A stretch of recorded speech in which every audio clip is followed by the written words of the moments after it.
Alam mo ba na ang okra ay mainam na magpababa ng blood sugar? May mga pag-aaral na nagsasabi na ang okra ay may mga compound na maaring magpababa ng blood sugar levels. Ang myricetin, isang flavonoid na matatagpuan sa okra, ay ipinakita sa ilang pag-aaral na may potensyal na magpababa ng blood glucose levels. Ang ilang pananaliksik ay nagmumungkahi na ang pag-inom ng okra extract ay maaring mag-improve ng insulin sensitivity na mahalaga para sa epektibong pamamahala ng blood sugar levels. Ang okra ay mayaman din sa antioxidants tulad ng vitamins A, C at E na nakakatulong sa pagprotekta ng cells mula sa oxidative stress. Ang oxidative stress ay maaring magpataas ng panganib ng diabetes at iba pang sakit.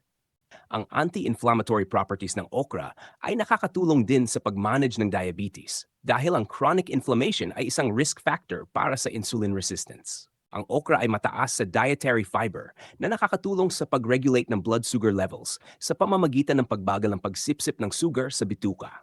Ang soluble fiber ay partikular na kapaki-pakinabang sa pag-stabilize ng blood sugar. Gayunpaman, mahalagang tandaan na habang ang okra ay may mga potensyal na benepisyo, ito ay dapat na bahagi lamang ng isang balanseng dieta at malusog na pamumuhay. I-share ang videong ito sa mga kakilala mong may diabetes.